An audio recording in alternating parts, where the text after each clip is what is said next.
Okay, I'm here for another episode of Reflections, and this one is going to be with flusha. Three-time major winner. It's a pretty good introduction for anyone, you know, if you can get introduced that way. Here's where I want to start, okay. Almost every player who was in like the successful core of your team, except when you had Pronax, didn't really have like much of an established background in 1.6 or Source or whatever. You were playing right at the end of 1.6. You were playing in like the semi-pro scene, right? Yeah, I was playing for like, let's say, since 2010, I'd say I was in the semi-pro scene of Sweden, and most people knew me there. Do you think that if 1.6 had continued and there'd never been a CSGO, were you someone who were you like driven to try and become a pro? Were you good at the game? Do you think at the end? I think I was good at the game, yeah, but like I wasn't good in a team-based game. You know, I was really great at shooting people in pugs. That's it. That's like what we played in late 1.6.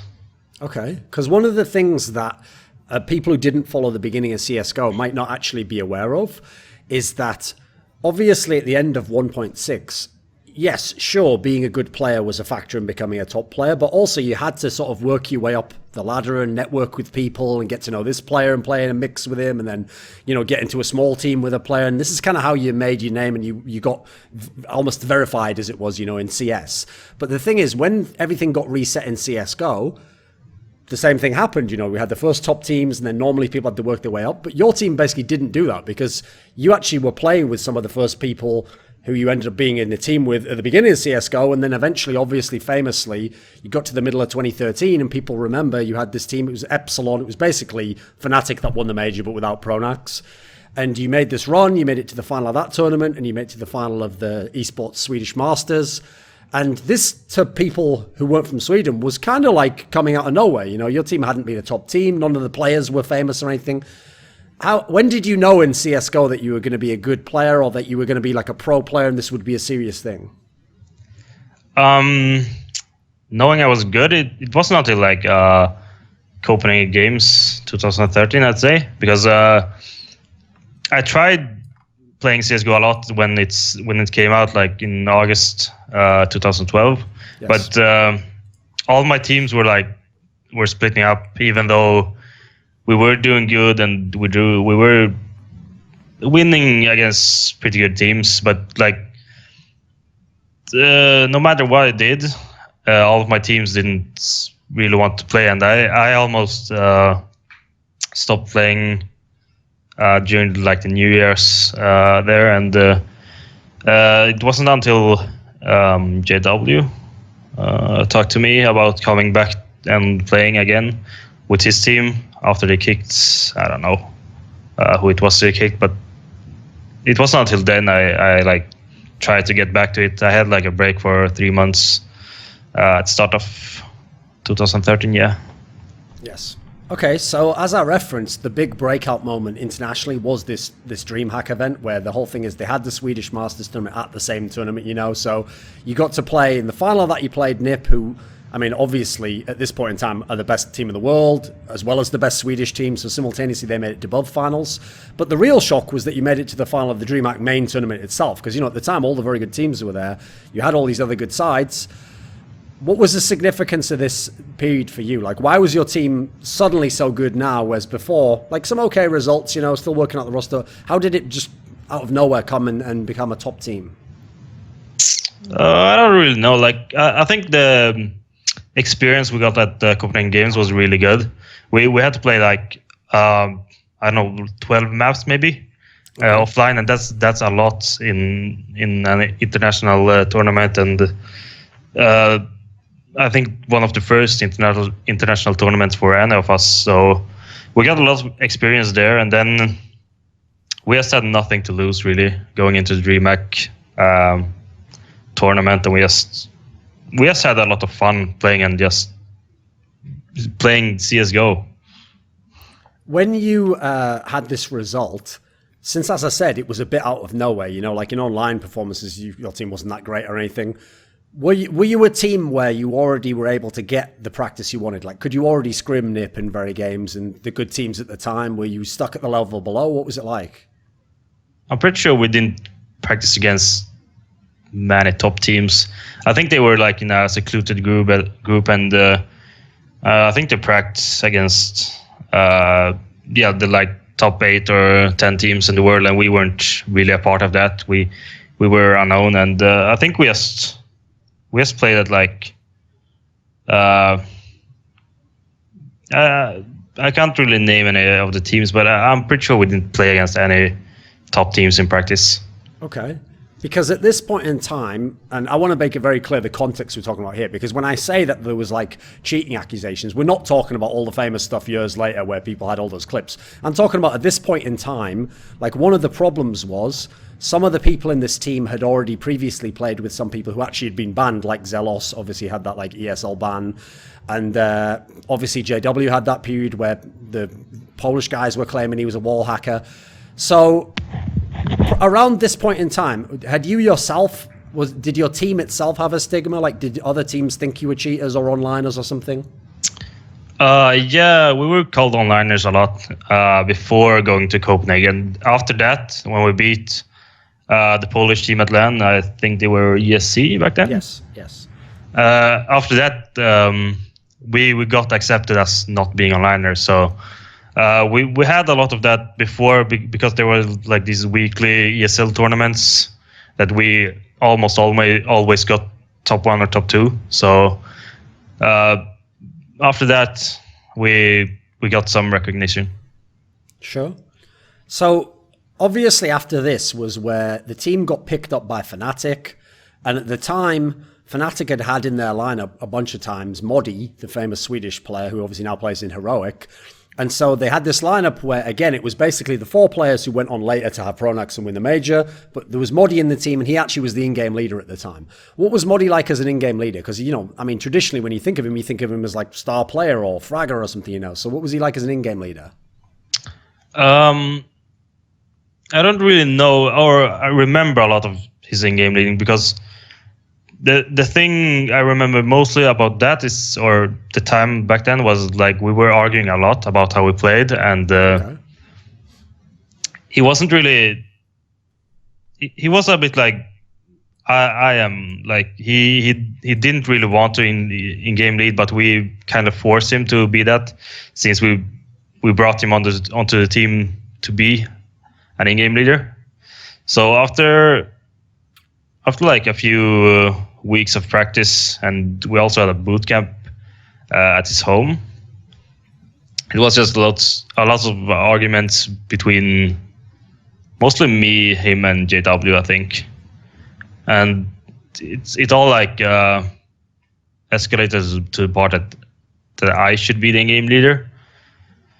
And then I think like we just split up because or we had to replace him because we couldn't really focus on getting better. We just focused on getting onto each other's nerves.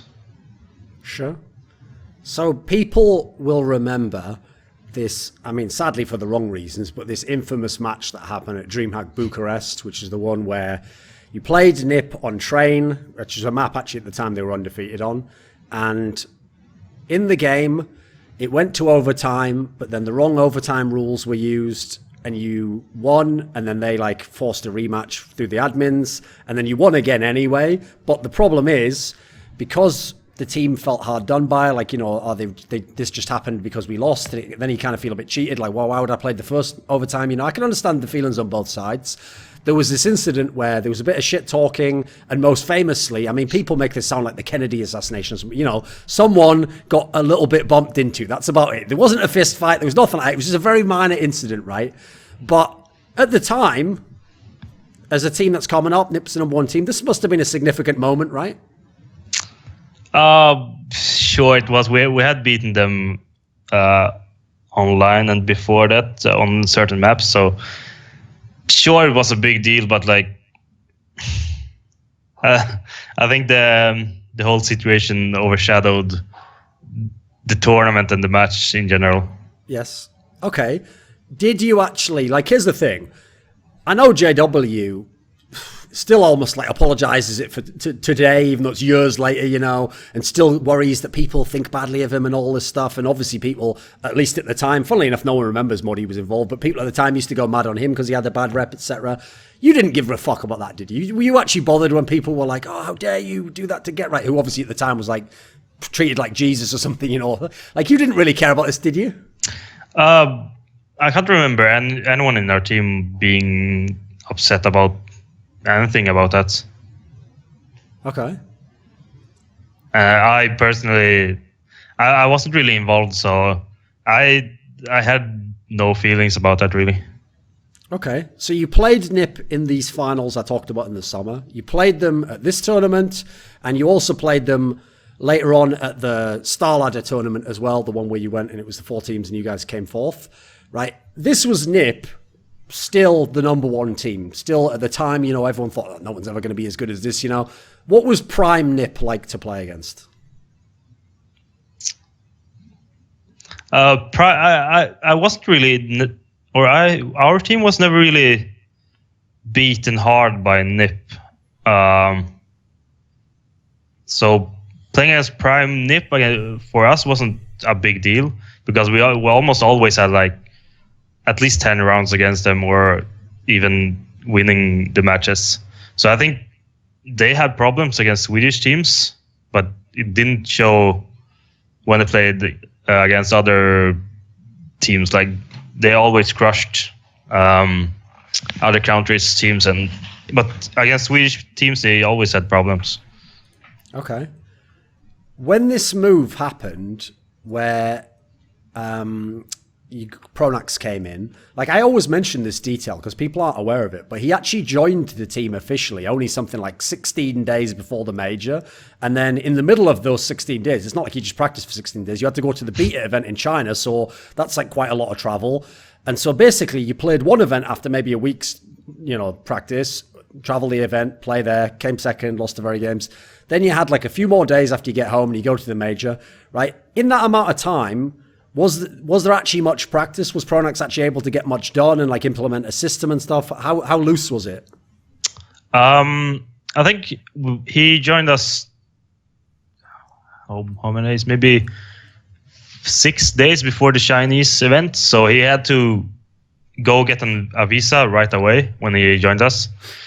And during that time, we didn't really get a lot done, but we just managed to get a map pool and get some default rounds and play on that during the Chinese event.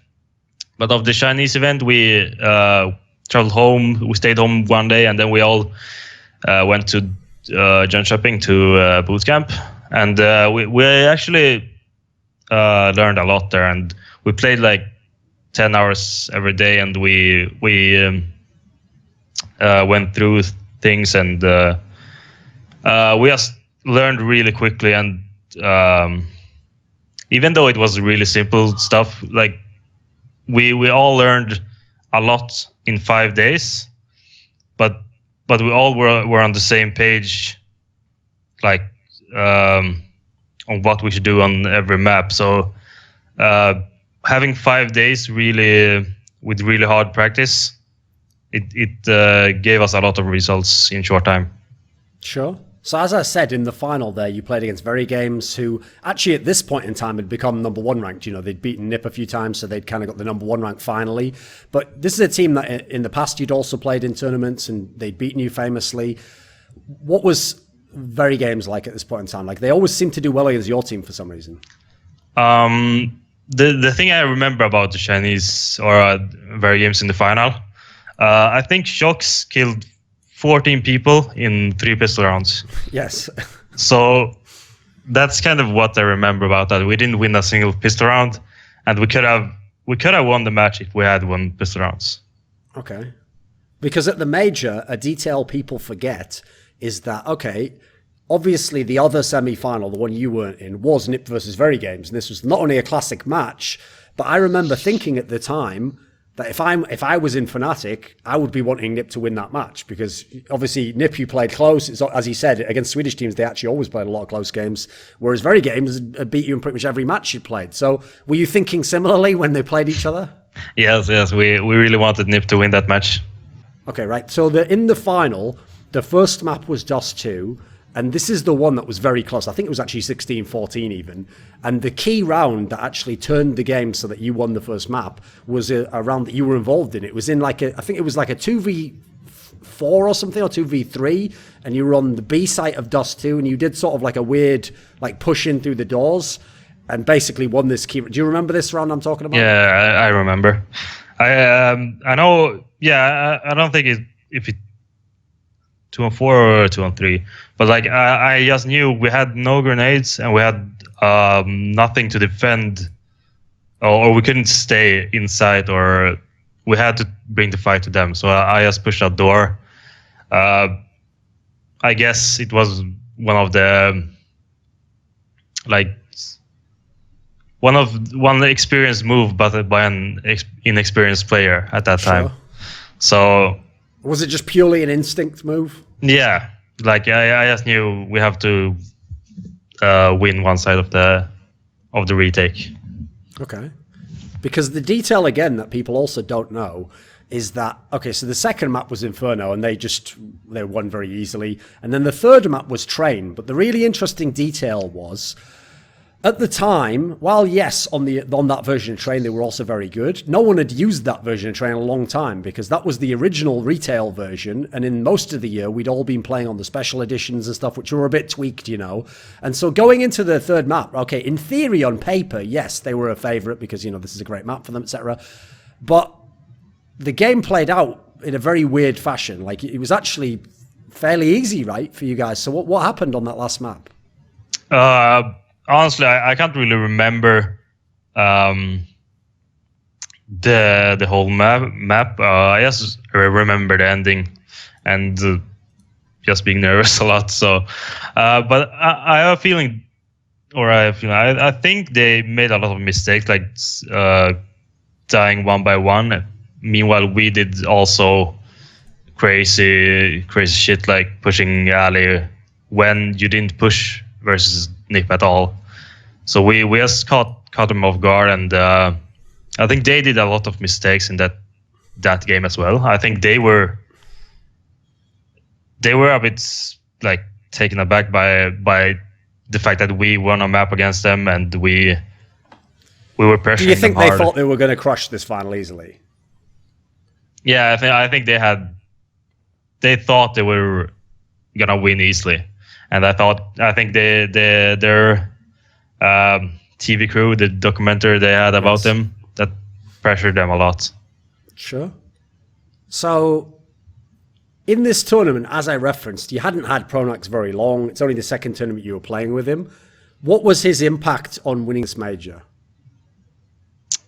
His impact was huge. We never really looked on checked other teams and what they were doing, or anything like that. We just focused on our own play and how we should play instead of just looking at what the opponent does. And I think Pronax did that really well throughout the tournament, especially against complexity guys. I think we crushed them really easily in the semifinals. Yes. I think that's the first experience of all of us having a real in-game leader, and it just opened our eyes to how much more we could have done all the time. So obviously he's really famous for this stereotype that he's good at the mid-round reads, deciding, let's change up, actually we're going to go to this instead. Right, I realise usually whenever anyone gets a reputation, people probably usually go too far, I doubt every round that Existence does is the most in-depth, flash and smoke timing. I'm sure he does some normal rounds as well, right? How much of this era of FNATIC was Pronax doing a lot of reads and making a lot of calls? Honestly, it wasn't that much. All of us had input and like information about how the opponent played, about what they usually did on defaults, and what we could do to like exploit that. So I think, yeah, sure, he did a lot, but like a lot of the other players in the team gave their input up as well. Since as I set up the context there, you know, like your team was good, but you know, at the time, especially Nip and Very games, they were like above everyone. You know, it was like everyone thought they were going to win every tournament because they pretty much did. And then at this major, because you know they were in the other semi-final, again, it was like one of those situations where people were like, you know, that's the real final, you know, all that sort of shit. And so when you won this tournament, and with such a not a totally new core, but a new lineup because Pronax has joined the team. Understandably, some people were like, okay, it was a fluke. Listen, it was a great one-off tournament. It was a great performance. I know Devilwalk gets mad triggered when I say that, admittedly, because he didn't win anything after that. But what do you think, flusha? Was it a bit of a fluke? Yeah, it was a fluke. Like we had the honeymoon phase. It was the last tournament of the year, so we can ride on that. So sure, yeah. Yeah, I think it was a fluke. Like, we never had me, AW, and Schneider playing well, all three of us, in a tournament ever again. Yes, because this is the detail, okay, is after that tournament, things just sort of got progressively worse, right? It didn't just go immediately downhill, but just like gradually, tournament from tournament, results got worse until eventually, obviously, the infamous Dreamhack summer where you lost to Makaleli's SK team, didn't make it out of the groups, and then the break happened. So, like, describe that from the inside. What was going wrong? What was the problems? Why did the lineup have to change eventually? Honestly, like, we tried to boot camp a lot. Like, we played way too much to actually improve. Like, we played maybe 10 hours of practice every time we had a practice day. And I think me, AW, and Schneider also we were too good of friends. Like, we always had fun. We never really took things as seriously as we should have. And I think that was one of the reasons why we had to change one of us three. And also Devilwalk wanted to go coach as well. So I think just not improving a lot and just having bad results overall made us swap those two out. Okay. So obviously, like, if in fact, I think I actually did this. Like, I once did an article. It was, you know, like top 20 roster moves or whatever. And I think I put number one was Olof, Meister, and KRiMZ to FNATIC for obvious reasons, you know. Like, I think at the time I even wrote it just after you'd won all the majors, etc. Right. When this move happened, how well did you actually know those guys? Like, what were your expectations of them coming into the team? I didn't know any of them at all. Like, I had played against Olof Meister in 1.6 a lot, and yeah, I didn't really have good feelings about him from that. But KRiMZ, I had never really talked to him or so. I had just played against him against LGB, and I thought he was doing retarded shit all the time. So okay. I didn't expect much of him, but Olof said. Olof was the player we wanted, and then we weren't certain of the loss, but he convinced us that he was the best teammate he had ever had. So, and I see why he thought it now. Okay.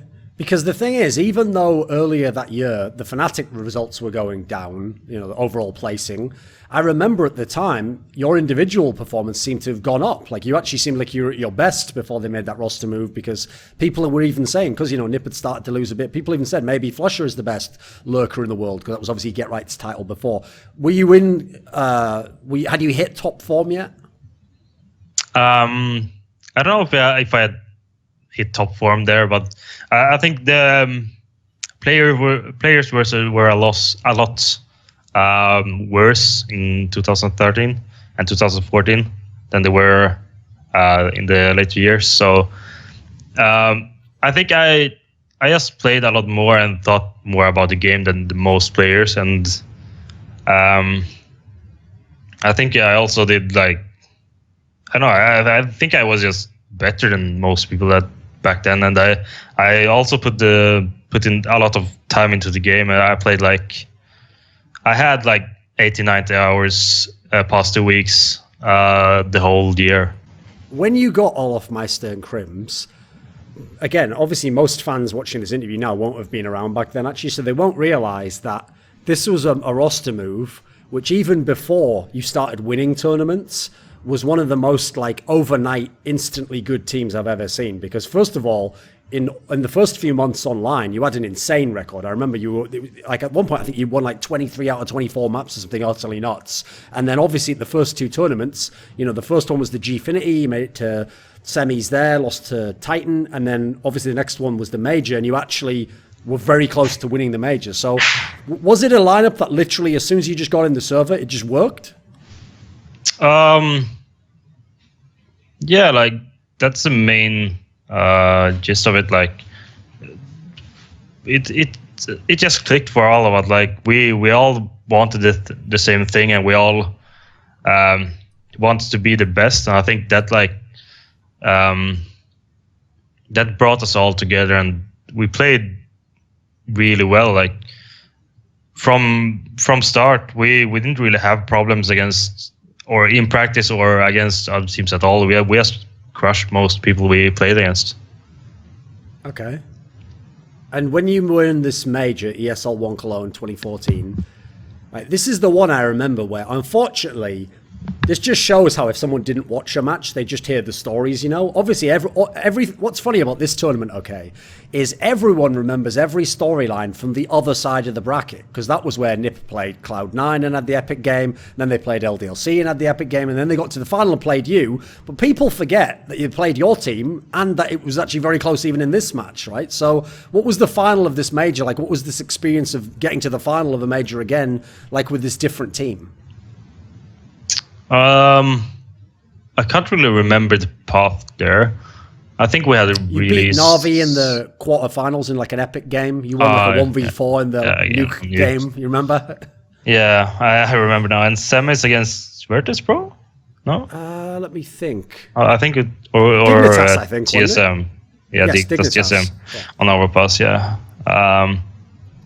So we really should have won that tournament. Like we picked I think we decided to play Cobblestone against NiP. Yes, they had played that like every game until then, and I think Pronax thought he could, or he saw what he did all the time on Cobble, yes. But we weren't really too sure about ourselves playing that map. But I think that was the best option we had, like, since we nuke wasn't we weren't gonna play that at all. So I think we had a big chance to win that map or that match and the tournament, but we just chose to play Cobblestone, which was the wrong decision. Okay. I mean, that I think as well, wasn't that the tournament where you did insanely well and people said like you should have been the MVP, or you would have been if FNATIC had won, right? It might have been like that. I think I did the best, maybe, in the whole tournament. Yes, I think for rating. I think right? Freiburg was the MVP. Yes, I think so. Yeah. Okay. So the interesting thing about this period was, as I said, from day one, the team was already very good. But actually, the first few tournaments were like, be very good, but not win the tournament. Because people forget, right after that, you had the now infamous Dreamhack Stockholm, where, first of all, for some reason, KRiMZ and olof didn't turn up until like 5 minutes before the game began, and it was even delayed until they arrived. And then when they did arrive, I'm not sure they ever did, because I don't think olof like got a kill in that fucking game. It felt like he got nothing, you know. And then he got rocked by Titan, who had KQLY and Kenny S, who were just shooting everyone with the AWPs. At this point in time, right, I remember, because you hadn't won a tournament yet, and it's still a new lineup, was there friction inside the team? I mean, you weren't all friends, right? Was there any conflicts as to whether, like, is this the right team? You know, are we losing because of other factors? What was it like at that time? I think that tournament was like, it was a like one-off for us. We didn't take too much into account by that tournament. Like, as you said, olof didn't show up until like 15 minutes before the game. I think it was olof, and KRiMZ was sick. one of the other. One was really sick, and the other one showed up really, really late.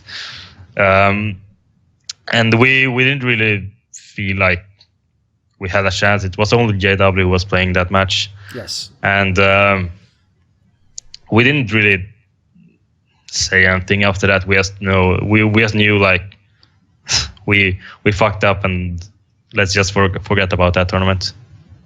Do you think KQLY was cheating in that match?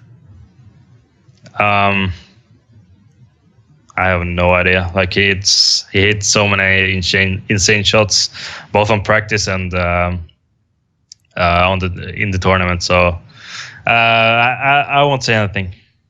Okay. Because I mean, by the way, that's not like a question just for you. I mean, I actually know behind the scenes. I've heard some of his teammates think he was cheating, and the other half don't. So I don't think there's any consensus. Actually, I just wondered what you thought, because I know some players, like, it's easy to just go, oh well, he was probably cheating when he beat me in that match, you know. Yeah, but it's like he's an upper, but like on practice he runs out Palace on Mirage and one taps 3 people. So we were like, yeah, why not? Okay. So then people will remember, this is the period now people might start to remember, which was when FNATIC got really good and you won the 3 tournaments in a row. You won Face It, you won ESWC, and then you won the Fragbite Masters, all leading into the major.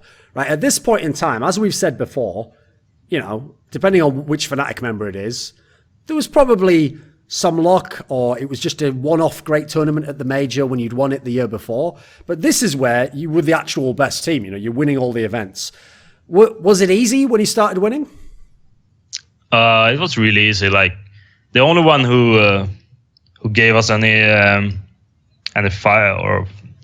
fight against us, it was like LDLC. Was that what they were called back then? Yeah. Yeah, LDLC. Yeah. Happy and Shots, those guys. They were the only one who gave us a fight, but we always managed to get out on top of them. So. We felt it was really easy. We had so much confidence playing back then, and we just went into every game feeling like we're gonna win this. So let's just go in there and make the money. Okay, because when you got to this major, that's a detail people forget, is that this was an example of a major where like it looked obvious who should win it. You know, the team that's just won the last 3 events is coming, and then. Even when you got drawn against LDLC in the quarterfinals, it was still like, well, they've just beaten them a whole bunch of times. They should win this major, right? FNATIC should have won that major, right, flusha? Yeah, we should have won that major, but yeah, we did a boost. Okay, so let me ask you about that. Okay, I know all the fans think that was like terrible and how dare you, and you should have informed Valve on that. Do you actually think that? Don't you think it was fine to do? I mean, it was a boost, right? They did a boost. They did one of their own that did the same bug. So, what do you think about this issue? That was how we looked at it. Like they did a boost, we have a better boost. So we felt like if they're gonna use one, we can also use one. And I think it was the same bug on both. Yes. On both boosts, but the one thing we didn't know about was you can shoot the player from some angles, and okay. Yeah, I don't have a lot to say about that really.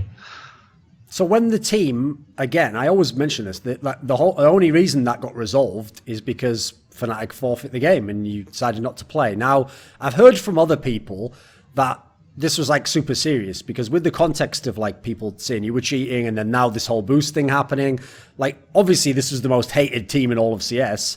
And so some people have even made it sound like part of the reason why this forfeit happened is some of the players in the team literally were going to just quit. They were just going to quit Counter-Strike, and you know they were going to play like the ESEA event and that would be it, right? Surely flusha wasn't someone thinking of quitting.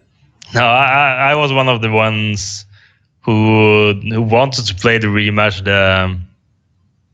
the overpass game over again, but I never had sure I was demotivated, but I wasn't the one wasn't one of them who wanted to quit playing at all. Okay, right. So obviously this was the event where the infamous flusha clips.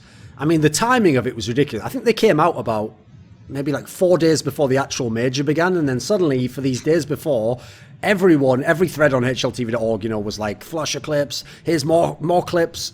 Some are clips, some are GIFs, some are videos. You know, people like a CSI video, everyone studying and making wireframe models and stuff. You know, people went fucking ham on this. And what people will forget, flusha, is that pro players were commenting on it. Like Shocks was saying on stream, yeah, these are obviously cheats. You know, I've seen cheats before. You know, like people. It wasn't just fans. It wasn't just HLTV. There were actual pro players. I mean, I won't mention the other names because if someone hasn't said it publicly, you know, I won't out them. But I know other players for top teams who either were like, yeah, they definitely cheat, or were like, oh, fuck those guys, they probably do cheat. And people will forget, at the tournament, you played a game, I think it was Hellraisers, and then when they beat you, they wouldn't shake the hands of the players in the team. Everyone's heard this story about some of the Cloud9 players. At the time, how did you handle it when this story broke and like half the community, it feels like, was like, okay, flusha definitely cheats? Honestly, I handled it well. I think, like, even though people didn't shake my hand, or people made comments if they saw me or something like that, I didn't really, I didn't listen to anything. I didn't like, I didn't feel anything about them thinking something of me. But playing the first game in the Dreamhack, that was really nervously. And that was against Bravado from South America, or South Africa, yes. Yeah. So it was good for me to play against that team the first match. Okay. Do you think that these accusations, people doubting you, did it ever affect your play at this time? It did to a certain degree, but like, for example, if you were in a game, did you ever think to yourself, like, you know, or people will think I'm wall hacking if I shoot here, or if I make a move? Was that actually in your mind? I didn't think like that, but like I wanted to aim at people, or at sounds I heard, so people would keep doing the GIFs and keep thinking I was cheating, because like almost all of the clips are when I'm hearing people, and I had that. I did that back then. That when I heard something, I would always aim where I heard it, so I could like define in which way the play was going. Okay. When you yourself saw the exact things that people are saying about, like, I mean, I'm sure if someone says this clip's so obvious, you must have had a look yourself and seen some of them. Do any of them look suspicious? I don't think, or I don't remember if any specific one looks shade or something, but like most of them were sounds or just random luck or whatever. So I think like all of the clips were justified if anyone good looked at it and like heard what I heard, they would be like, yeah, well, it's nothing. Okay. But another detail is, because initially, this is another thing people forget, it actually all started with one clip. It was this one clip against Na'Vi at the last major on Dust 2. And then from that's what made other people go and look through every demo and find every other clip. So here's the thing. The story about the mouse lifting thing was just about that first clip, because that was the one where, the crosshair stops for some reason. And the story was you had your mouse next to your keyboard and you hit the keyboard, and that's what stopped the mouse, right? Is that something that happened often? Was that just a one-time thing that your mouse hit the keyboard? No, that happened quite often. And like I heard him scope coming up the slope, and I, as adrenaline pumped as you are on a big match like that, you would react really quickly. And I have my keyboard stupidly on a part of my mouse mat, so I hit the keyboard pretty often. Okay. Are you surprised that people don't keep making clips then? I think it died down. Like if I would do really good again and being shady, I think it would like get drawn up again. But I think maybe it died down. Maybe it's just, I don't know. It's hard to explain. So, okay, it is true, obviously, that your style of play, famously, because like we've said with the famous play against Nip in that major, you play off instinct a lot of times and do some crazy push or some move that, you know, is unexpected, right? I understand why players like that would get accusations or people wondering, like, how did he know that? But do you think people have been harsher with you than other people? Are you surprised other people don't get the same sort of treatment? I think pro players might have been more harsh, but just like mainly because I haven't been the most friendly and outgoing pro player. Sure. Like, I'm not talking to every pro player in every team. Like, I'm not gonna go to say hello to everyone. And I think I wasn't an easy target because no one knew me. Yes. And no one had talked to me or anything like that. And I think that's it really. But I think that the public they're as harsh on me as they are to everyone else, I think. Okay. Because even though at this time, like I said, you'd won the 3 tournaments and you were in form, like at that point in time, I would say like when people used to hate FNATIC for winning was later, you know, that's when you won all the tournaments later, when all the really good teams, like I always just say it's if someone beats their favorite team, they're going to dislike them, you know, right? At this point in time though, do you think part of the reason why other pros thought there was cheating was because you hadn't been the top players and the top teams and now you're on top and they thought, right, you know, this is an easy excuse, right? Oh, that's the reason why they're on top now. They're cheating. Yeah, like it's easy to blame that since we weren't top players in 1.6 or in Source as sure. Like 95% of all the other players were. So yes. I think it was hard for people to realize that people who weren't or who are no-namers 1 year ago is the best players in the world right now. Because when you were winning all those tournaments the next year, like the spring and the summer, you know, like if you didn't win a tournament, you won the next one. You know, there was so many titles coming in. This was when people hated you just because, you know, either they were bored to see FNATIC win or they just don't like FNATIC and they're a Nip fan or an envious fan or whatever it was. Right, at this point in time, it did seem like FNATIC in general and you as a person sort of played off that, right? You kind of played up the like you were the villains, right? You kind of liked it. I didn't have any problem with it. I've always been the silent guy and the one who's not talking a lot or showing any emotion. So being that guy, it helped me or my personal career. Like if people hate on me, at least they knew about me. And even if they hated me or loved me, it wouldn't matter to me. When your team was winning all these tournaments in the spring and the summer, another thing that was different was before when the team won. Right. First of all, I guess the way that the team won when he first started with olof and KRiMZ was it was when like the meta was super CT sided and everyone was like 12 CT rounds. So it's true, it's harder for like individual players to stand out there because, you know, you can just go to the other site if someone's having a hot game. So actually CT side play, it's not going to look as sexy, you know.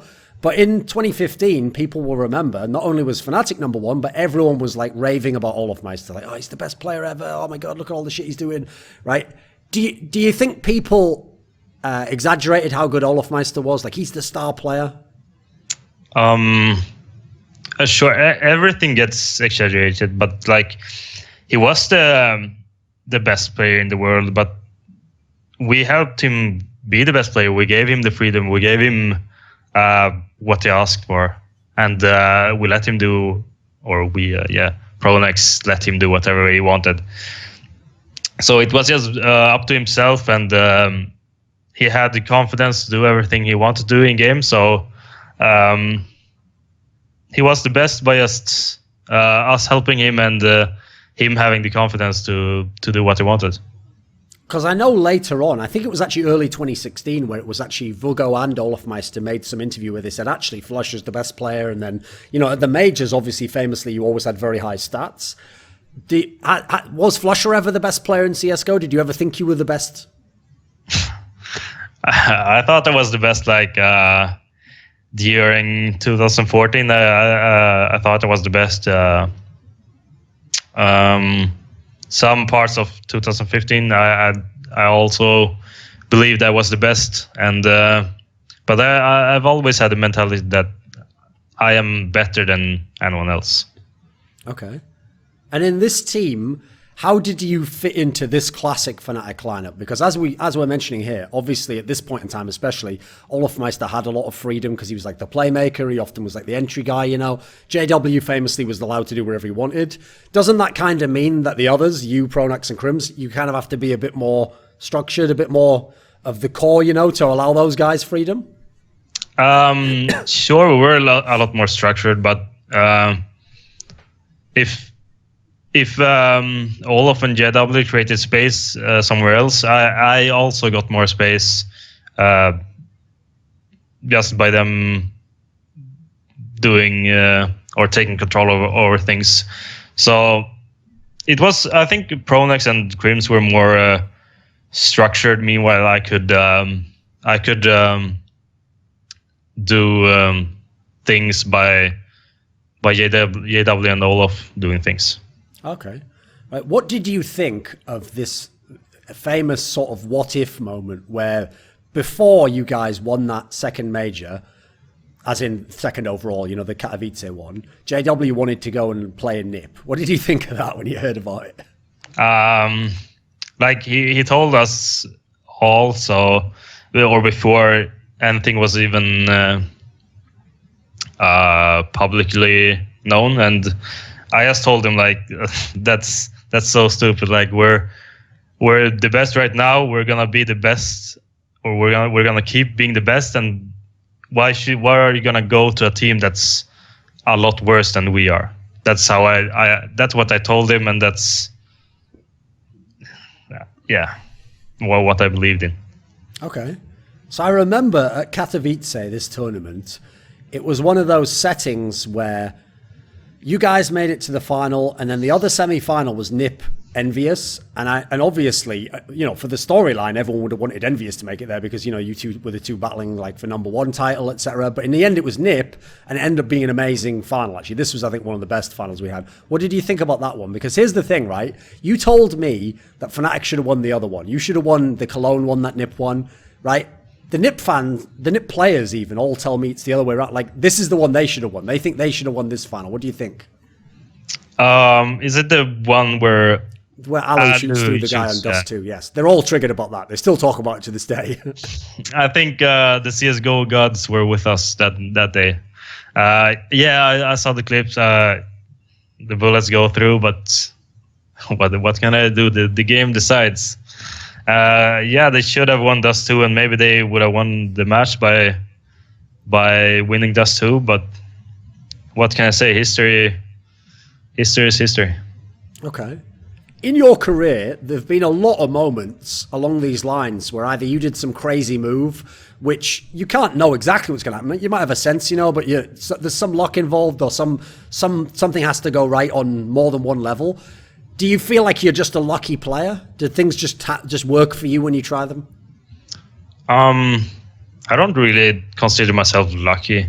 I think like I'm taking calculated risks by doing things, and often it works out, but sometimes it doesn't, and then I look stupid. But it's all calculated risks and knowing rotations and players, like how they play. Okay. So people might remember just after this was when the Danish TSM, basically like the core of Astralis now, rose up, and they had a number of big wins over you. Like, I think they won like 3 out of 4 series or something. You know, there was a bunch of times they played you, they beat you, and that's how they won their tournaments. When they rose up, what do you think? What was tough about playing them? What were they good at? I think first of all they had good leaders. Like they had set game plans, and I think they were the only one that were relying on game plans and like playing their style all the time. And I think we struggled against that because we won by being better players and outskilling other teams and breaking their mentality really, really easily. Like everyone was afraid to play against us, and if we won some incredible round, teams would start doubting themselves and giving us more confidence to do what we wanted. But the Danish weren't like that. They always had a game plan. They always played the way they had practiced, and that made us hard for us, because we really strived by breaking the other team's mentality and making them play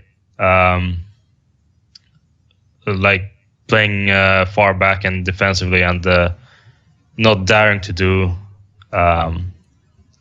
things. Sure.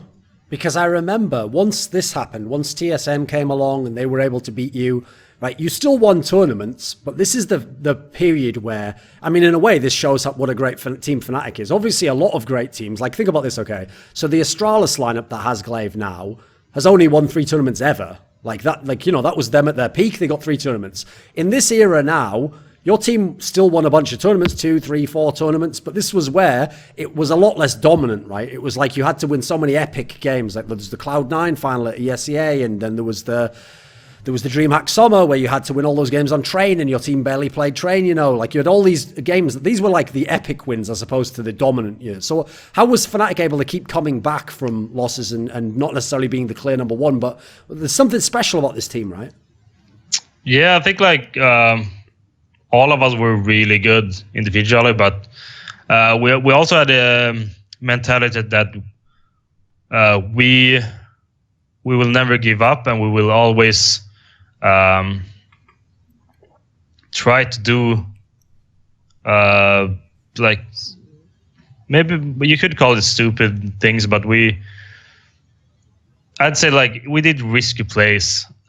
Sometimes we did it alone, sometimes we did it as a team, but we always believed in what we did, and we always believed like thought we were gonna win the match. Like whoever we played against, we felt we were gonna win. Sure.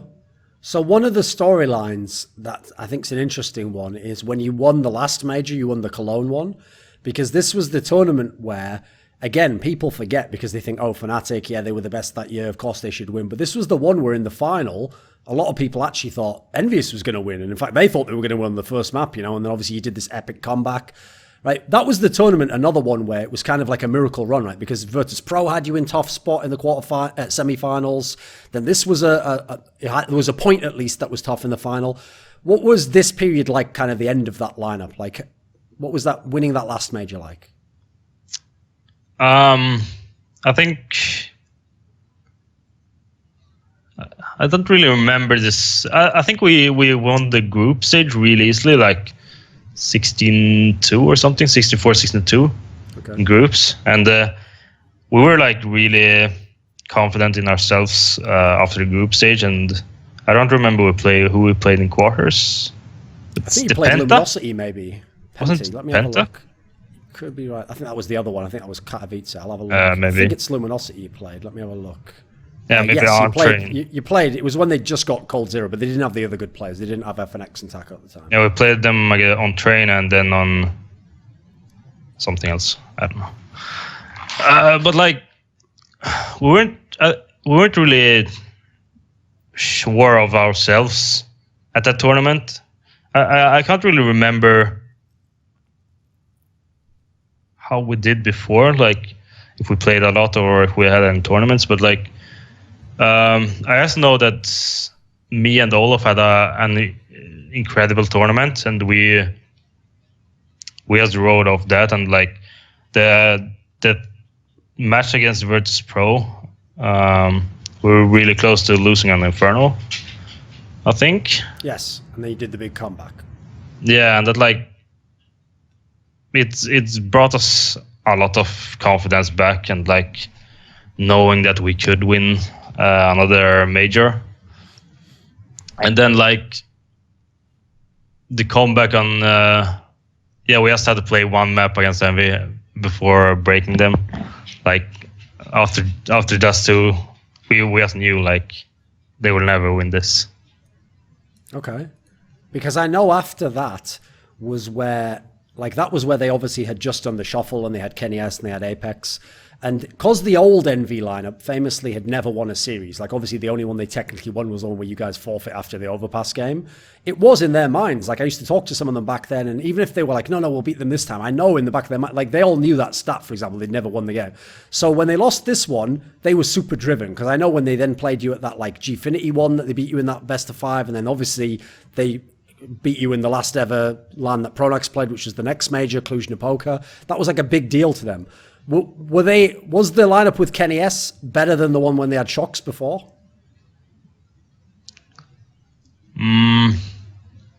Like it brought a different style to their play. Like now we had a really good opera that we had to watch out for. But other than that, it didn't really change a lot. Like it was two really individual skilled teams going up against each other, and we always knew how they played, and we always knew that they don't change how they play. They always do the same stuff individually and as a team, and we just knew that the way we play is gonna outmatch them. Okay, so obviously, as I referenced before, especially during like the first FNATIC lineup, you were known as the lurker. That was at least you had that style of play generally. Do you think Happy from Envious is a good lurker? Was he a good lurker at this time? At that time, no. Like maybe a year before, or a year before. I think he was a lot better, but like he never changed his approach either. He would always be coming behind like 10-15 seconds too late, and that we always knew like if Happy is on one side of the map, the others are gonna go attack the other side. So yes, like as soon as we knew where Happy were, we know where the attack is gonna happen, and that made their team too like I don't know the word right now. Like we just knew, predictable? Yeah, predictable. Okay. So like Happy, his way of playing made his team really predictable. Okay. Because obviously when they beat you at Cluj-Napoca, that was basically the end of this lineup. That was when the Pronax change happened, right? Going into that major, had you thought you were going to do well? Had you thought you could win another major in a row? Like at the time, I seem to remember behind the scenes, like there were rumors like maybe they'll break up, maybe they'll change, you know. But obviously you want to give it another shot, you know, and see like, well, let's see what happens at the major. Did you actually think you were going to do well there? I think we went into that major like with a strange feeling, because I'm pretty sure Pronax had told us that he wasn't. This was his last tournament, and he was gonna leave after. What did you think of that? The way he acted prior to Cluj-Napoca was, I thought that was good, because he didn't have any motivation, and he didn't really bring anything to the team. Like we had to tell him all the time, like you have to call, you have to play, you have to, like we had to tell him to do stuff rather than him doing all the things he should be doing. Okay, because actually this is a detail we can talk about this then. So I remember a few months before that, I think the first event this happened at was Dreamhack Tours maybe, there was this announcement, flusha's the in-game leader now. and you did it for part of the tournament, and then I think you quit partway through the tournament or something bizarre, and Pronax did it again. Why in such a team that's winning, listen, not every event, but every other event, and is so successful, major champions, why wasn't it easy? Everyone just take their role, stick with their role. Why do you think Pronax lost motivation? And did you want to be the in-game leader? I had no problem being the backup in-game leader. Like sometimes he was out of ideas. Sometimes he just wasn't motivated enough to call, and sometimes it was like just me thinking, let me call this time because the way I call is gonna be better than the way you call against this opponent. And I think it was three tournaments I was in-game leading. It was Gfinity, whatever it was. Yeah, some Gfinity, Dreamhack Tours, and it was... ESL Pro League, maybe? No, it was some tournament in Romania. Like the... the PGL kickoff or whatever it was. Yeah. Okay. So, but like we won Dreamhack Tours and won Gfinity by me calling. So it wasn't like a big change for the team. It was just like helping Pronax get back to what he should be doing. Okay, but when he left the team, right? First of all, I've heard that at the time it wasn't actually 100% that it would be Dennis that replaced him. Like at the time, didn't some of you want to get in Rain or something? No, I think Dennis was set from start. I think, or it was like the decision was we're gonna get either Dennis or Rain, and since both of them were in the same team, Dennis is gonna be the only option. Okay, and when you got Dennis, like what was was he supposed to be the in-game leader when he came into the team? Were you still going to do it? Because I remember you swapped again, right? Didn't you do a little bit at some point in time as the in-game leader? No, I was the in-game leader all the time during the Dennis era. So I was really motivated doing that. Like we practiced a lot before our first tournament, the Dreamhack Winter tournament, and the results show that like we did do well. Even though my style was more like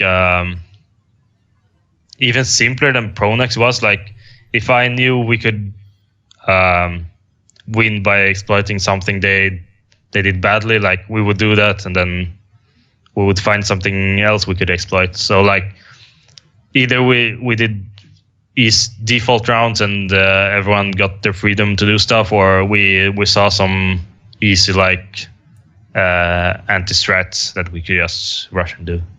Sure. Because I mean, at this point in time, people might remember, sure, you won the 6 events, which looks amazing if you're just looking at the Liquipedia, you know, but there were so many close games, right? And the team did kind of play, it was flusha style, right? There was a lot of like individual plays or someone just making a push out on the side of the map. And you guys also, I noticed, I remember at this point in time, you had that aura back again where teams were afraid to play, so they did weird things when you did these moves, right? Yeah, for sure. Like they were afraid to play against us because we were the team that were doing confident plays and doing like risky things and pushing out at weird timings and all that. But it worked for us, and we had the individual skill to back that up, so we kept doing that. So this might sound weird, because when I said at the beginning of the interview, you've won 3 majors, there are also an amazing amount of majors that your team might have won. Like I already said, the Cologne one you lost to NIP, then you had the Dreamhack Winter where you forfeit, and there's actually another one, which is MLG Columbus, because what people forget is that was the 7th tournament. You won the first 6, you went to the major, and from the outside, everyone who didn't know about Olof's injury thought, well, logically, FNATIC should win. You know, they've beaten all these teams, Na'Vi, Luminosity, and obviously you ended up playing against Astralis, who had this epic win, right? Did you know going into the actual tournament, like when did you find out that Olof Meister had this injury? We all got to know that before Katowice. So you we still knew. won even when he had that injury, though? Yeah, he said like the major is gonna be the last thing I play before I have to take a break. Okay. But we didn't think much of it. He played good even though he had an injury, so we were like confident we're gonna keep doing good. Okay. And what do you think of this famous match at Columbus, the one where Astralis won, but they didn't just win, they did the BM timeout at the last second? Did that fuck with you? Did you get annoyed? It didn't fuck with me, but like most of my team got really upset about that. But yeah, the game was already lost, so we can't do anything about that. Okay. I actually have a question along these lines, though. I actually would have suspected that it wouldn't mess with you, because it seems like your personality is you don't really seem to get too like affected by other people. You know, you seem to stay fairly even keeled. That's what we say in English. You know, like not too up, not too down. You don't let things bother you. But at the same time, it does seem like with some of the other things we've talked about, you do kind of like to troll people a little. So why don't we get more trash talk out of flusha? Why is it just every now and then we get a little gem? Like, because you like it, right? Yeah, but like trash talking, it's like, since I don't get, and people don't get reactions from me, I don't expect to get reactions out of them. But like, I almost always teabag in game or shoot corpses or something like that all the time, just because it's easy, and if it gets a reaction from them, it's just gonna be good for me. But like trash talking, it just seems like cringy to me. Okay. So when this injury happened to Olof Meister, there was obviously like, I think it was actually only one actual LAN that he didn't play. It was like the EPL, I think it was, where he took, I think that was where he took Plessen, if I remember correctly. I'm trying to think, or was it Wenton or probably Wenton, I think, right? Yeah, we had Wenton at that event. Yes. Plessen didn't play an offline event, no. But this was the event, I remember, where even without Olof Meister, who, as we've discussed already, people thought was like the best player in the world, you know, you still came top 4, and part of it's because you had like a crazy tournament, right? When Olof Meister went out, did you consciously try to be like, right, I'm gonna have to play better, be more of a star, or take up more space? What was the logic like? Yeah, that was the mentality that I got. Like, I have to do more of his part, because we got a bad player. Like, we got a bad player as a stand-in. He wasn't really good, so I just felt like I need to do more in the matches now when Olof isn't around to do that. So I didn't have a really good tournament except for that one match against, or those 2 matches against G2. Sure. But I played really differently. Like, I took a lot more risks. I took a lot more duels, and I just tried to kill more people. So obviously Olof did come back, not that long later, you know, like a month or 2 later. But when he came back, except maybe now when he's in phase, most people have always said he never looked like the old Olof Meister again. What do you think? No, he didn't look the same on like scoreboards or in matches, because he didn't kill as much people as did before. Like, I think the injury it really affected his confidence, and confidence is really you need that to play CS. And he did the moves he did before, like going out T quad on train, going out B plat on cobble. Like, he did that the same way, but like he wasn't the same old Olof. Because a detail about this team when you didn't have Pronax and you had Dennis in it is, when things started to go badly, and when I say badly, I mean you were still finishing top 4, you didn't win the tournament anymore, but okay, that's bad if you used to win in the tournament.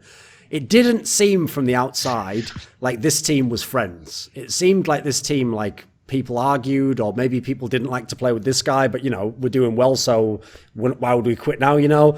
And so when this team broke up, even though on the outside people were shocked, like, why would they break up? They were still top 4, they were making finals, you know. It kind of made sense to me. Was there a lot more friction in this lineup of FNATIC? It sure was. Like, wasn't there a quote from you where you even said, like, at some point in time we hated each other? At times, yeah, we hated each other. Like, when we had to, when we played E-League, we had to stay in Atlanta for like 2 weeks, doing nothing really. So we have started to start to annoy each other by us not being like at home or where we wanted to be. Like we couldn't really do anything. Like the PCs weren't available around the clock, so we had to do like or be around each other most of the time, and that like started to annoy each other, and we started to get on each other's nerves. Even though, as we're describing here, there were difficulties and you weren't winning tournaments anymore, when you were at that ESL Cologne 2016 and you made it to the semi-finals, right, from the outside, you still looked like a very confident team, because people remember the famous comment you made when you beat Gambit where you were like, I didn't really feel like a real quarterfinal. Like, you can only say that if you've been in loads of semi-finals and finals, right? Because it sounds too cocky. So people were like, okay, that makes sense though. It's like a really dangerous team. Were you shocked by what happened against Team Liquid?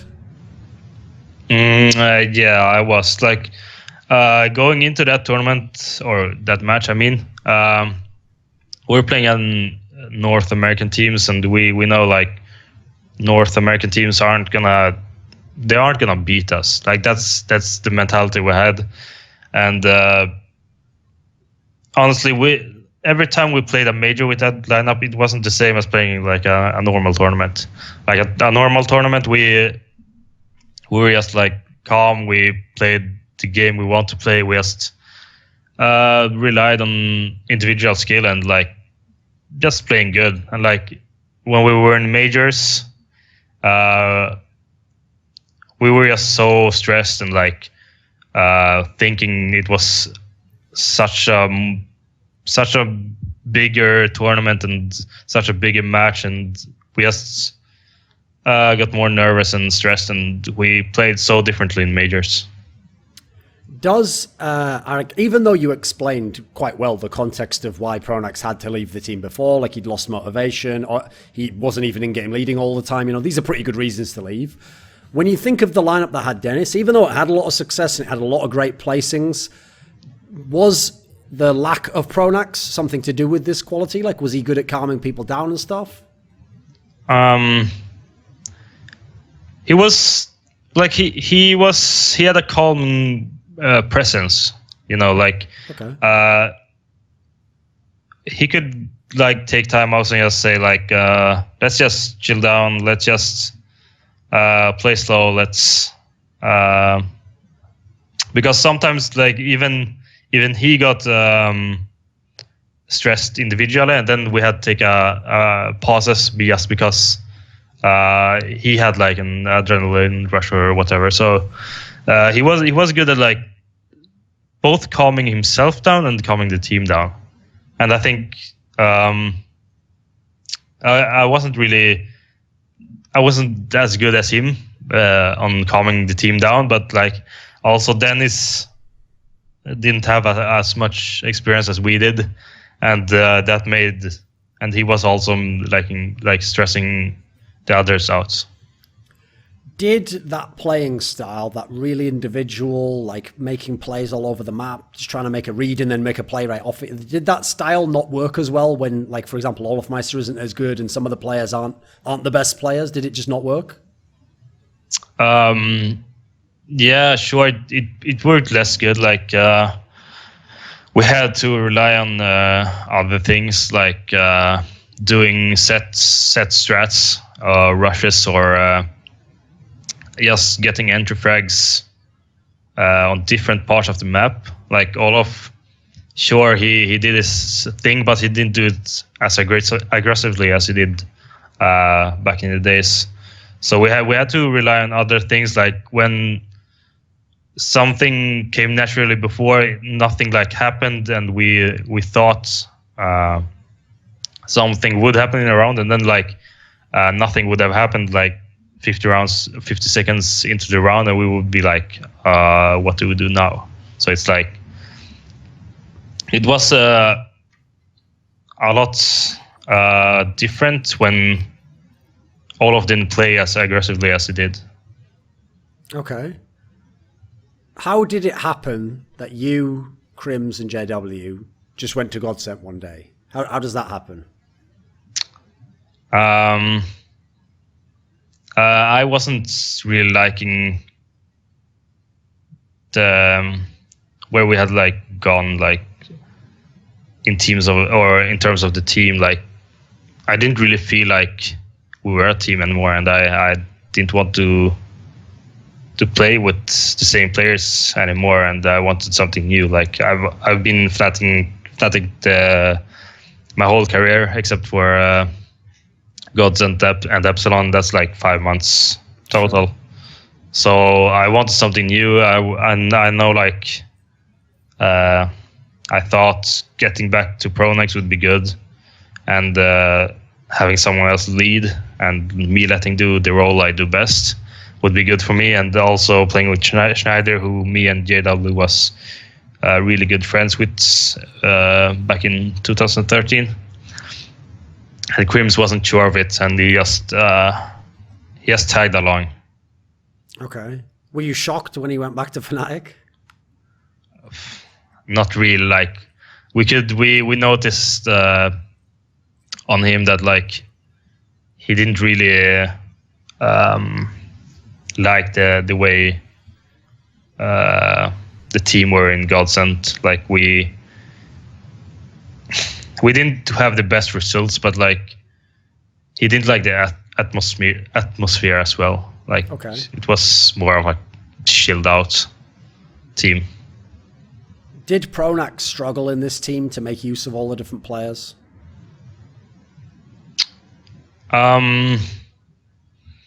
Yeah, he did in a way. Like the meta had changed a lot, and he tried to play the way you could back then.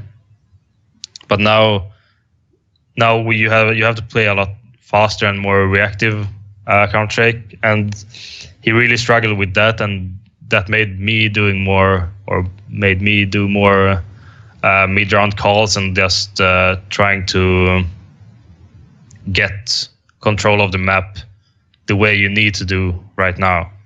And I think I might have like pushed him off the in-game leading role a bit sometimes. Okay. Because when you joined this GODSENT team, the two previous lineups you've been in of FNATIC had some ridiculous level. I always tell people it's not just that they won tournaments. When they didn't win, I think in the olof KRiMZ lineup, you only had 2 tournaments ever where you didn't come top 4, and then the one with Dennis, I think there was 1. So you were always top 4, like 20 tournaments in a row or something mental, like some ridiculous amount. Was it hard to go to GODSENT and like not even be qualifying for LANs? And then people kind of made fun of the team all the time, right? They thought you were a joke. Yeah, it was hard, but it was really hard. Like going out the first tournament, we went out in groups. The second was the minor, I think. I'm not sure. Okay. And we won that, even though we struggled against not the best teams. We won that, and then we went to the major qualifier and just 3-0'd that. I don't know how we did that, but I think I learned a lot by not being one of the best, like knowing how to handle losses in groups, knowing how to handle not qualifying to tournaments, and that helped me a lot in the team I am in now, and the times after GODSENT. Okay, so explain this to me. You qualify for the major. It's looking good. Wow, mate, there's finally some results. First game of the major, you smashed the team who actually won the major on the map that they ended up winning the major on. How does it go so shit at the major after that map? I think Train was the only map that we actually could play on GODSENT. Okay. Like we had so much confidence on that map, and everyone knew how to play it. Everyone knew how to help each other on that map, and we just knew how to play that map, and we didn't get to play that after the first match. Okay, so then why make the exact same lineup that you quit 8 months earlier? Just make it again. Why make the exact same lineup and go back to FNATIC? Because we thought we were the 5 best players in Sweden. We we ended things rather quickly. Like we didn't really talk things through. We split after a top 2 result at E-League. Yes. And that's like, it was stupid of us to not like at least take a month off or something and then see if it still works. So we kind of had that mentality, but when we were gonna get back together, but then we realized quickly that we weren't the same players as we were back then. Okay. And when you remade this lineup, what was so tough? Because the thing I remember is, even though except for like Dreamhack Summer, you didn't really have good results, the bizarre thing was it was the placing that wouldn't be good. A lot of the matches were actually very close. Like famously, a lot of the games, Katowice, there was a bunch of tournaments where the group stage games, you were always like 1 game or like 2 rounds from getting further. So it can't have been a complete failure, right? What was good and what was bad about the lineup when it got back together? The bad thing was like the mentality was totally off. Like when we played in the start of 2016, like we had this mentality, we all want to win, we all need to help each other in the game, we need to rely on other players being there for you. Meanwhile, like when we got back together, it wasn't like that at all. Like we were all individuals, we had to relearn everything we did, and even though we had good matches, we thought like, or we told each other like we didn't do bad, like we were so close, and it's just small mistakes and we need to fix that. But then it kept happening like every tournament we went to, and like that just made I don't know what really happened. Like, so when you no. Okay, when you were in GODSENT, even though GODSENT was a pretty bad team, like there wasn't very many good results, you still actually had some pretty good games. And there was some where it looked like you still had your game going, you're hoping some of the others get it together. This year, when the team struggled, especially around the summer, it seemed like you actually had probably the worst period of your career, right? Like this was a time where you individually struggled. Have you felt like it was worse this year? Has it been harder? Of course it's been hard. Like when both me, when I'm doing badly and when the team is doing badly, it looks a lot worse. And I thought like, since we as a team weren't winning, I need to focus more on the team than on myself. And I guess that showed on the stats and on the scoreboard. Like meanwhile in GODSENT, I was just fully focusing on myself as being a really good player. And in FNATIC, I had to try to get the team together and try to make us win matches. Okay. Right. Why does flusha always have to play with JW? I mean, not only did he, like, listen, we've already discussed, he almost left to go to NIP, and then there was definitely periods where, it would have been justified to maybe kick him. He's had times when he had some bad play. I mean, there was literally a point in time where he never used to buy an AWP. Like, no one knows if he was banned or what, but why are you two just stuck together forever? What is about this guy that you want to play with him so much? Like we've known each other for a long time. Like we played together in almost all of CS:GO, and I think we help each other in different things in CS:GO. Like he's aggressive. He's really aggressive, and I'm often supporting him in what he's doing. Like and sometimes he asks me for advice. Like should I peek here? Should I go back here or whatever, and I will try to like guide him on where he can take peaks and when he should go back. Like it was most obvious on in middle on Mirage or Inferno. I mean, like he was always trying to take peaks mid, and I would always tell him like, let's stop now. And it's too much. Yeah, and but like we always had really fun with each other, and we have always had the same mentality to winning, and to improving as a team and as individuals. Okay. So in this latest FNATIC lineup, the easiest way to say it is no one looks at this FNATIC and goes, this team should win the majors and they're going to get back to great things, you know, partly because, you know, Olof Meister's gone, and then people don't think of the others as top players. Where do you think you're at now in your career? Because if you're going to get to the top again, it feels like it's a climb, right? You got to start working up again. And at the moment, it's great online, but you haven't had the big offline results yet, right?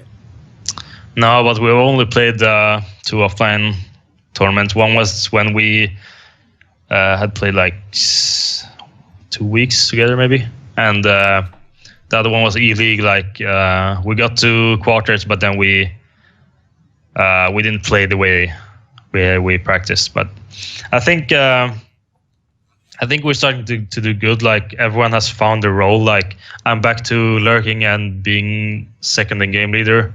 JW is gonna every time we get an up, JW is gonna have it first unless he doesn't want it.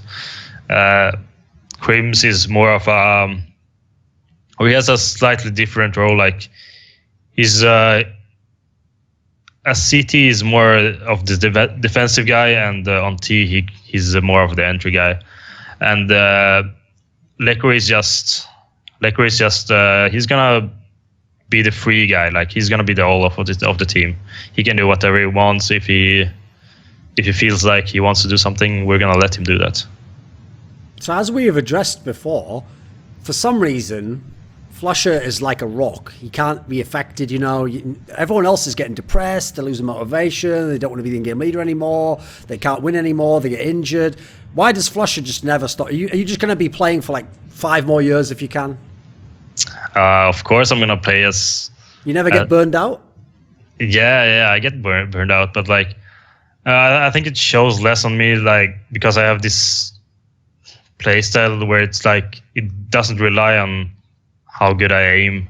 It relies more on like putting myself in good positions. But like I don't have the best motivation for CSGO all the time. Like I can't say like I have the best motivation right now. Like I'm not playing a lot outside of practice games or officials, and I'm playing the amount needed. I'm not like too motivated right now, but like it's hard to find the motivation. Yeah, I don't know how to explain it. Like I'm playing CS:GO, but like I'm not motivated enough to put in like 8 hours every day. Okay. It comes and goes. Like some days I want to play CS:GO as much as possible. Some days I don't even want to start a game, and it can be like that for weeks, or it can just be for one day. Do you have the sort of mentality where you'll just like keep going until the team's #1 again? What do you think of yourself in your career at the moment? Yeah, I think we're gonna. I don't know if we're gonna be top 1, but like I feel right now, I feel like we're one of the best teams. Like we aren't playing in a random style. Like right now, we're doing really well online. Yeah, but if you look at our results, like it's consistent. We're winning against all the teams. We're playing the way we want to play, and we're not like. It's not random results. Okay. What do you think at the moment is the problem with Swedish CS in general? Like right now, sure, your team's doing really well online and people hope that you can be better, you know. But at the moment, there's no Swedish team in most of top 10s in the world, you know. It's been quite a while since a Swedish team won a big tournament. You know, before, this was never a problem. Every era of Counter-Strike, every year pretty much, you know, either the best team's Swedish or, if not the best, then, you know, like the second and third are. There's always been all these great teams. Why has Swedish CS kind of fallen off, do you think? It's a really hard question. Like, For us in FNATIC, it was the hunger to win. Like that's why we brought along Golden and Lekro, because it's two guys that's never won anything, and they're gonna bring the motivation with them, and it's gonna spread to the rest of us. And I think maybe that's a bit what was lacking before, and I know in NIP what's lacking there, but it feels like they never renew their game either. Like they play the same style, even though Threat gives input and comes with some good rounds. They never like change the way they play. Even on practice, it's like, I'm not gonna say like it just doesn't feel like they're trying to practice in practice games. Okay. Did flusha ever get an offer to join NIP or any big team like that? Were there ever any big rumors that you could have joined a different team? Not a Swedish team. Okay. And did you ever consider leaving Swedish teams? I did when I was in GODSENT. Okay. Right. At the end of this interview, do you have a final message or someone you want to thank or say hello to? No, not really. Okay. Tack så mycket. Ja, tack själv. Guys, I'm DW. I have won 3 majors in CSGO, and this is Story's YouTube channel.